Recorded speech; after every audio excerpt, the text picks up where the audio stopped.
سرکار کے last episode میں آپ دیکھیں گے میرل پہلے ہی اے ایس پی ارسلان کو اپنے پاس قید کر چکا ہوتا ہے۔ میرل کیونکہ اے ایس پی ارسلان کے ساتھ بھی موت کا کھیل کھیلنا چاہتا ہے تو اس کے لیے وہ سسی کو بھی کڈنیپ کروا لیتا ہے۔ میرل اے ایس پی ارسلان کے پاس آتا ہے اور اسے کہتا ہے میں نے سسی کو کڈنیپ کر لیا ہے، اگر تم اسے بچانا چاہتے ہو تو میں تمہیں ایک موقع دیتا ہوں۔ میرل اے ایس پی ارسلان کو کالے ٹیلے پر لے کر جاتا ہے، اسے کہتا ہے اگر تم سسی کو بچانا چاہتے ہو تو تمہیں بھاگنا ہوگا۔ جب میرل اے ایس پی ارسلان کو کالے ٹیلے کی طرف لے کر جا رہا ہوتا ہے تو دنی بخش یہ دیکھ لیتا ہے، وہ جا کر میرل سائی سے کہتا ہے کہ آج پھر چھوٹے سائیں اپنی موت کا کھیل کھیلنے جا رہے ہیں، لیکن اس دفعہ اے ایس پی ارسلان کے ساتھ۔ میرل سائی کو اس بات سے بہت زیادہ غصہ آتا ہے۔ میرل سائی دنی بخش سے کہتا ہے میں نے اسے کہا تھا مزید کوئی حماقت مت کرے۔ نوری چپکے سے میرل سائی اور دنی بخش کی ساری باتیں سن لیتی ہے، وہ گاؤں والوں کے پاس جاتی ہے اور اسے بتاتی ہے آج تک ہمارے گاؤں میں جتنے بھی غلط کام ہوئے سب کے پیچھے میرل اور میرل سائی کا ہاتھ ہے۔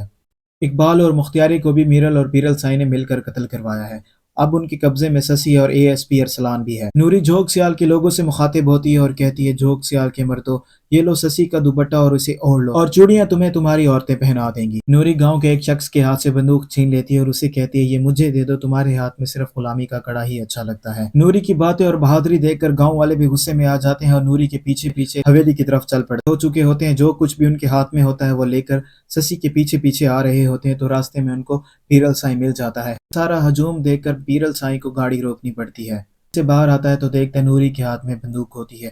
نوری میرل سائی سے کہتی ہے آج تمہیں تمہارے سارے گناہوں کا حساب دینا پڑے گا۔ میرل سائی سے کہتی ہے میں آج تم سے سارا حساب لوں گی، کیسے تم نے اقبال کو قتل کروایا تھا اور مجھ پر اتنے سارے ظلم کیے تھے۔ نوری میرل سائی پر گولی چلا دیتی ہے۔ دوسری طرف تھانے میں موجود لوگوں کو یہ پتہ چل چکا ہے میرل اے ایس پی ارسلان کو کالے ٹیلے کی طرف قتل کرنے کے ارادے سے لے جا چکا ہے۔ اصغر تھانے میں موجود تمام سپاہیوں سے کہتا ہے کہ آپ اے ایس پی ارسلان کے لیے جان دینے کے لیے تیار ہیں، تو سب لوگ ایک ہی آواز میں کہتے ہیں ہاں ہم تیار ہیں۔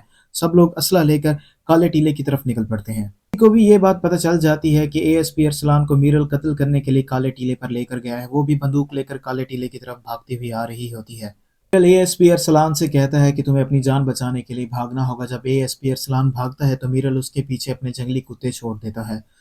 دوسری طرف پولیس والے بھی اے ایس پی ارسلان کو ڈھونڈتے ڈھونڈتے کالے ٹیلے کی طرف پہنچ جاتے ہیں، وہ وہاں پر دیکھتے ہیں کہ میرل اور اس کے کارندے اسلحے سے لیس کھڑے ہوتے ہیں تو پولیس والے انہیں سرنڈر کرنے کا کہتے ہیں لیکن وہ ان کی بات نہیں مانتے، شروع کر دیتے ہیں۔